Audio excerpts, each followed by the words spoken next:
Hello students, मैं doctor Rana Mujeeb, department of psychology, Marwari college. आज class 11th के ह्यूमन डेवलपमेंट या मानव विकास की अवस्थाओं पर चर्चा होगी। Stages of human development. Stages को जानने से पहले हम लोग एक बार उसका परिचय फिर से देख लेते हैं। Introduction to human development.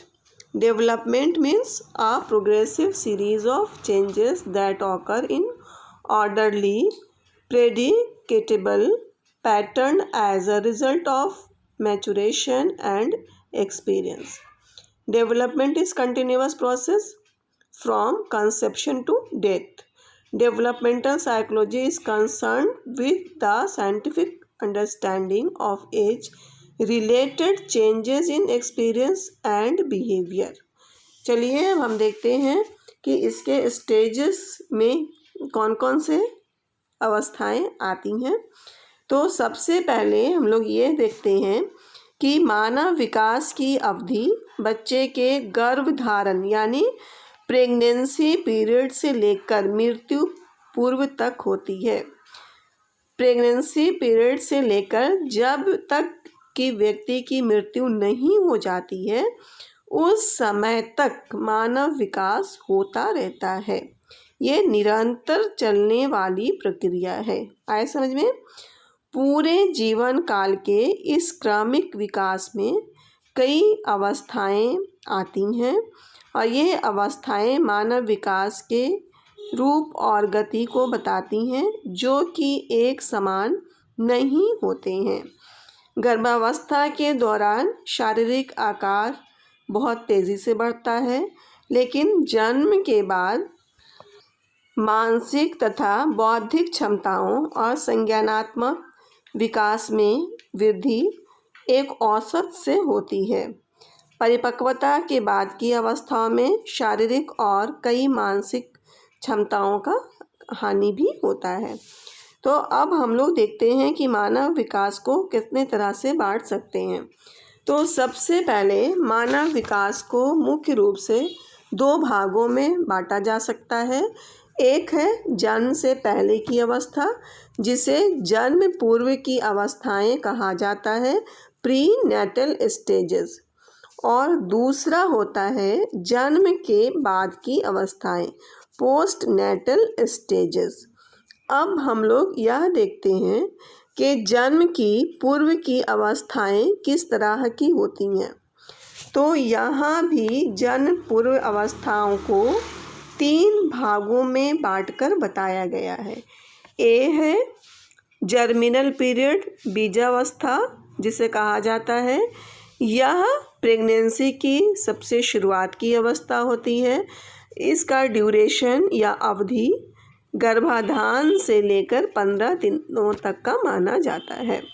इस अवस्था में शिशु केवल एक डिम्ब कोश की तरह होता है, जिसे बाहर से कोई पोषण प्राप्त नहीं होता है। इसे पोषण करने के लिए विशेष प्रकार के हार्मोन की आवश्यकता होती है, जो कि गर्भाशय के अंदर उसके उपयुक्त वातावरण जो तैयार करते हैं उससे वह लेता है। इस अवस्था में क्या होता है, दीवारें मोटी मुलायम बन जाती हैं और निकलने वाले स्राव से बीज कोश का पोषण होता है या उसे वह खाना मिलता है। उसके बाद की अवस्था क्या है, भ्रूणावस्था या एम्ब्रायोनिक पीरियड, EMBRYONIC। ओके, इसमें क्या है, यह अवस्था क्या है, 2 से 6 सप्ताह तक का रहता है। प्रेगनेंसी पीरियड में 2 वीक से लेकर 6 वीक तक के पीरियड को हम लोग एम्ब्रायोनिक पीरियड या भ्रूणावस्था कहते हैं। इसमें एक निश्चित रूप से एक गर्भाशय में उसका स्थान बन जाता है और यहाँ नाभि रज्जु के सहारे माँ के शरीर से एक टिश्यू जो है वह संबंधित हो जाता है, मतलब उससे वह मिल जाता है और उसका पोषण इसी रज्जु के द्वारा माँ के शरीर से होता है।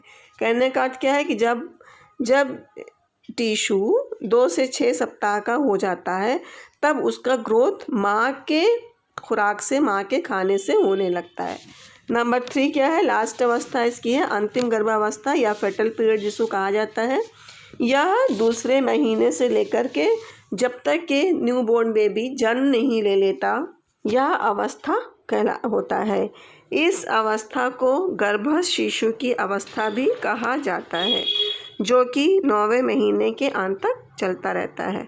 और इसमें क्या होता है? इस अवस्था में गर्भस्थ शिशु मानव का रूप पूरी तरह से ले लेता है और इसका 5वें महीने में वह 10 इंच लंबा, उसके बाद 9 से 10 महीने में उसका वज़न और बढ़ता है, उसका हाइट और बढ़ जाता है, वो 16 से 18 इंच का हो जाता है।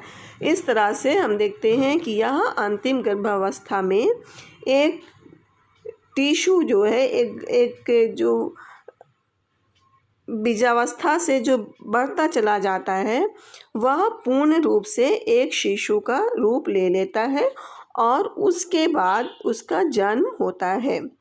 इस प्रकार यहाँ गर्भस्थ शिशु का विकास जैविक या शारीरिक समृद्धि के रूप में होता है और इस दौरान इसमें बाह्य तथा आंतरिक दोनों तरह की आकृतियाँ और अंगों का निर्माण हो जाता है। ओके, अब हम लोग देखते हैं नंबर 2, जन्म के बाद की अवस्थाएं, पोस्ट नैटल स्टेजेस। इसमें क्या होता है कि जन्म के बाद से मृत्यु प्राप्ति तक की अवस्था को विकास के जन्म पश्चात की अवस्था या जन्म के बाद की अवस्था पोस्ट नैटल स्टेजेस कहा जाता है। इसमें व्यक्ति का शारीरिक, मानसिक, सामाजिक, संवेगात्मक विकास लगातार चलता रहता है। अब यहाँ पे हम लोग देखते हैं नंबर 1 में है शैशवावस्था या पीरियड ऑफ इन्फेंसी। आपके स्क्रीन पे भी छोटा छोटा दिख रहा है। इसका ड्यूरेशन क्या होता है? जन्म से लेकर 14 डेज की अवस्था को हम लोग इन्फेंसी पीरियड कहते हैं। इस पीरियड में नवजात शिशु कोई भी विकास नहीं होता है, क्योंकि वह जन्म के बाद नई परिस्थिति में केवल अभियोजन और आराम करता है। फिर वह धीरे धीरे चूसने, निगलने, खांसने, जमाई लेने आदि की क्रियाएं करने लगता है और अपनी माँ की आवाज़ को पहचानने लगता है। ये आपका इन्फेंसी पीरियड में होता है। नंबर 2 है बचपन की अवस्था, पीरियड ऑफ बेबीहुड। ये इसका ड्यूरेशन क्या होता है? इसका पीरियड क्या है? 2 वीक से लेकर 2 या 2.5 वर्ष तक की अवस्था होती है। इस अवस्था में क्या है? इस फिज़िकल ग्रोथ बच्चे में तेज़ी से होता है और वह अपने माँ तथा परिवार के अन्य सदस्यों की आवाज़ पहचानता है, उनके ऊपर वह निर्भर रहता है, वही लोग उसे खिलाते पिलाते हैं। धीरे धीरे वह अपनी मांसपेशियों को नियंत्रित करना सीखता है और परिपक्वता के अनुसार उसमें क्रियात्मक क्षमताओं और ज्ञानात्मक योग्यताओं का आविर्भाव या वो उसे पूरी तरह से करना सीख जाता है। इस तरह फिर क्या होता है कि इसमें धीरे धीरे खाने, चलने, कपड़ा पहनने, खेलने, ये सारी क्रियाएं वो सीखने लगता है। अपने ज्ञान इंद्रियों के माध्यम से चीज़ों को देखता है, उसे सुनता है, उसे स्पर्श करता है, उसे पहचानता है। माता पिता के साथ वो पूरी तरह से समायोजन करने लगता है। ये अवस्था पीरियड ऑफ बेबीहुड कहलाता है। नंबर 3 क्या है? बाल्यावस्था या पीरियड ऑफ चाइल्डहुड। इसे कहा गया है कि 2 या 2.5 वर्ष से इसकी शुरुआत मानी जाती है। उसके बाद 12 वर्ष तक की अवधि को बाल्यावस्था में रखा जाता है। 12 वर्ष की अवस्था में क्या है? बच्चा स्कूल जाने लगता है। इस अवस्था में शारीरिक विकास के साथ साथ बौद्धिक विकास होता है। बच्चा समाजीकरण करना सीख जाता है, सोशलाइजेशन का विकास उसमें होता है।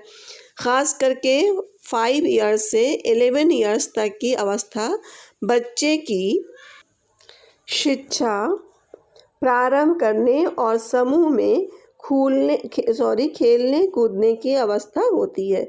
इसलिए इस अवस्था को दलीय आयु या गैंग एज भी कहते हैं।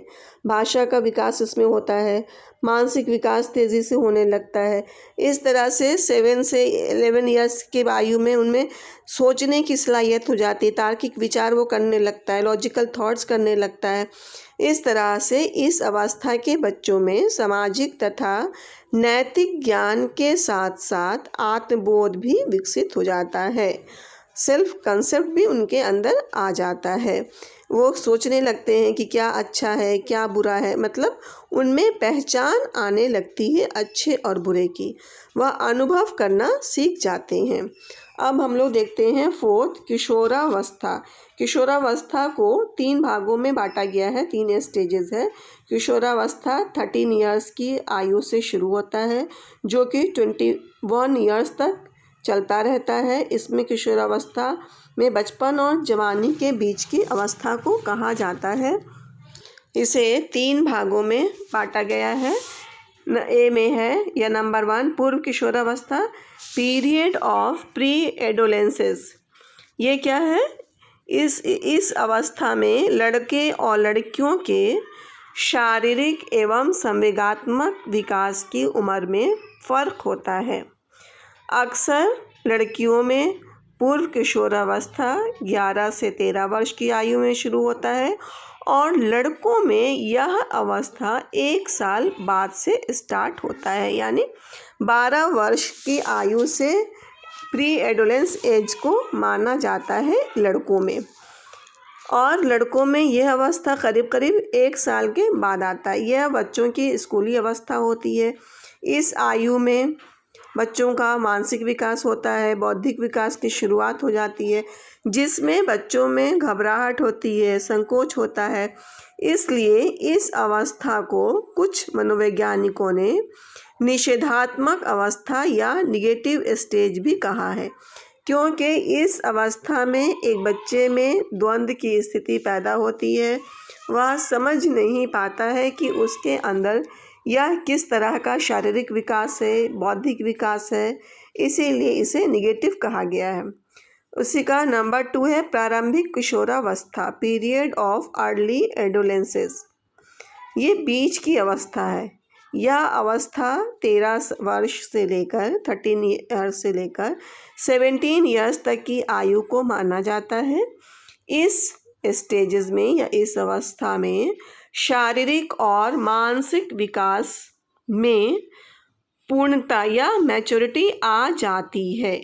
लड़कों की तुलना में लड़कियां पहले परिपक्व होती हैं, पहले मैच्योर होती हैं, या आप कह सकते हैं कि लड़कियां लड़कों की तुलना में या लड़कों की अपेक्षा जल्दी बड़ी हो जाती हैं, समझदार हो जाती हैं, उनका मानसिक विकास जल्दी होता है। यह अभिभावक का सहयोग एवं सहानुभूति मिलते रहने पर वे अपनी स्वतंत्रता की चाह विकसित करती हैं। इस अवस्था में लड़कियां थोड़ा स्वतंत्र रहना चाहती हैं। इनमें बहुत सारी समस्याएं उत्पन्न होती हैं। इस अवस्था में बहुत सारी चुनौतियों का सामना करना पड़ता है और इनका समाधान उन्हें ढूंढना होता है। यह एक ऐसी अवस्था भी है जिसमें एक लड़का या लड़की कल्पनाओं में रहता है, वो दूर अपने ख्यालों में गुम रहता है, कुछ अपनी सोच बना लेता है। इस तरह से इस अवस्था में इन सारी चीज़ों का जन्म होता है। अब इसका लास्ट स्टेज देखते हैं, नंबर 3 उत्तर किशोरावस्था या पीरियड ऑफ लेट एडोलेंसेस या लेटर पीरियड ऑफ एडोलेंसेस। इसमें ये क्या है? यह किशोरावस्था का अंतिम स्टेज होता है। बाल विकास की यह अंतिम अवस्था है जो कि 17 से 21 वर्ष तक 17 ईयर्स से लेकर 21 ईयर्स तक का माना जाता है। इस अवस्था में लड़के और लड़कियों में एक दूसरे के लिए आकर्षण पैदा होता है। इस तरह इस अवस्था में पूरी तरह से एक लड़के और लड़कियों में परिपक्वता आ जाती है। वह अपनी जीवन व्यतीत करने के लिए योजनाएं बना सकते हैं। शिक्षा और प्रशिक्षण इनका पूरा हो जाता है और एक परिपक्व बनकर एक किशोरावस्था अपने फ्यूचर के बारे में सोचने लगता है। इस तरह से इस अवस्था में समुचित विकास एक बच्चे का हो जाता है। अब हम लोग देखते हैं नंबर 5 में प्रौढ़ावस्था या स्टेज ऑफ मैच्योरिटी।